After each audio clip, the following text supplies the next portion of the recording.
So it is a very, very good point for anything that you need to heal, that it's not healing or that you need to heal faster. I've used this point in a lot of post-surgery patients to help the surgical wounds. It can be used for bed sores.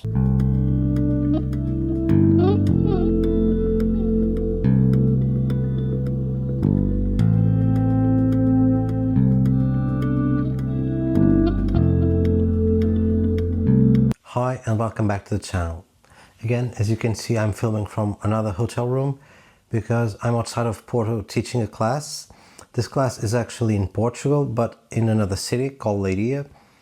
And today I was teaching my introductory Master Tung class and bloodletting class, and that's what led me to the idea for this video today. If you'd like to learn more about the techniques that I talk about in my videos, check out the courses I have available. I have courses in Portuguese and in English, so check them out in the links below.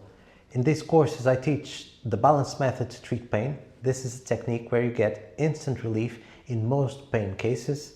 So if you want to learn about it, check them out.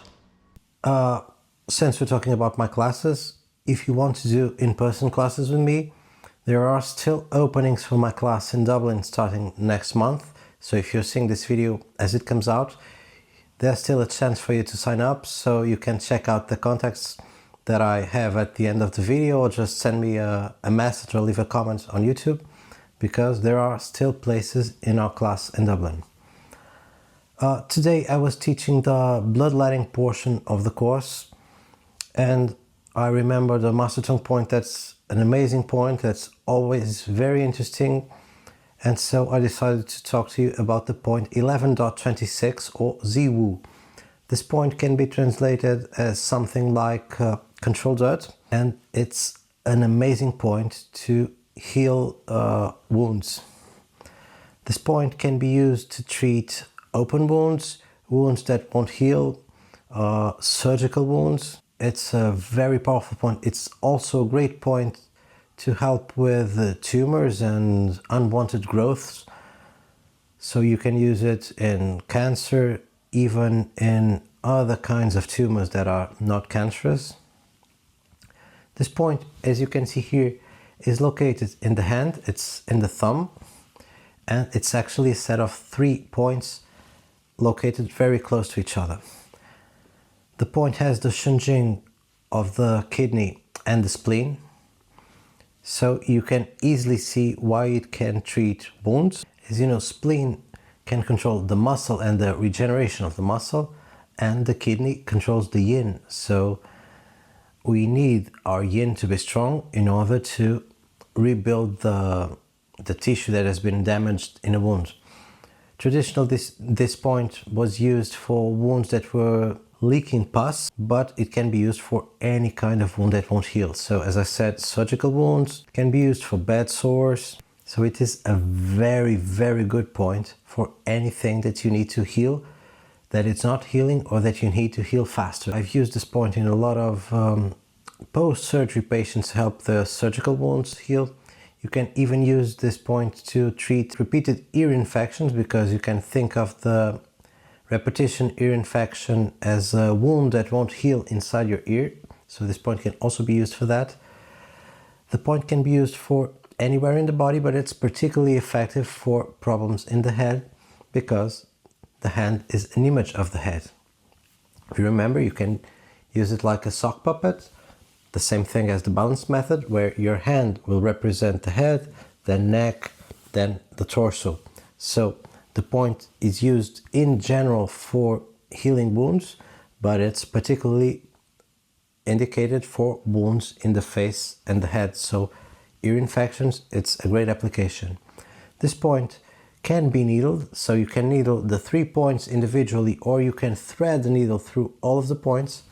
But my favorite way of using this point is with bloodletting. This point is very simple to bloodlet. You can use the Master Tung technique called microbleeding, where you don't need a lot of blood, you just need 1 drop of blood from each of the points. So usually what I'll do is I'll use a disposable lancet like these ones you can see here, but you can use any kind of lancet or bloodletting needle. Here you'll see me demonstrating the technique during the class that I was teaching today.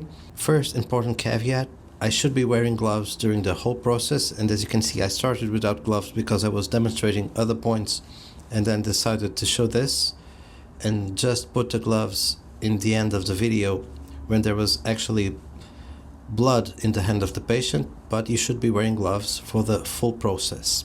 Then you will start, of course, by disinfecting the area using alcohol, as I'm doing here. Then you'll make a small fold on the skin, and then you'll do 3 pricks using 1 disposable needle for each in the areas of the points that I showed before. And as you can see, here you just need 3 tiny drops of blood from this point. It's enough to get the full effect. If you're using bloodletting, you don't even need to be that precise with the location of each of the points, as long as you're in the area, in the correct line, because you'll be using the correct changing. Plus, when you're using bloodletting, you're having a very superficial but very strong stimulus along all of the area that you're stimulating. So even if you are a few millimeters outside of the actual area of the point, you'll still get a great effect. So if you have patients that are bedridden and get bed sores, or that have surgical wounds, maybe they're diabetic and they have problems with healing, this is an amazing point to use in those situations, and I urge you to try it either with needles or with bloodletting. But if you can, use bloodletting, because in my opinion it's even more effective. So this was a very short video because I was teaching all day. I'm very tired, plus I don't have my usual setup, but I didn't want to leave you without a video, so I hope you liked the information on this point. Thank you so much for watching. Don't forget to like and subscribe to the channel and share this video with anyone that might benefit from it, and I'll see you in the next one.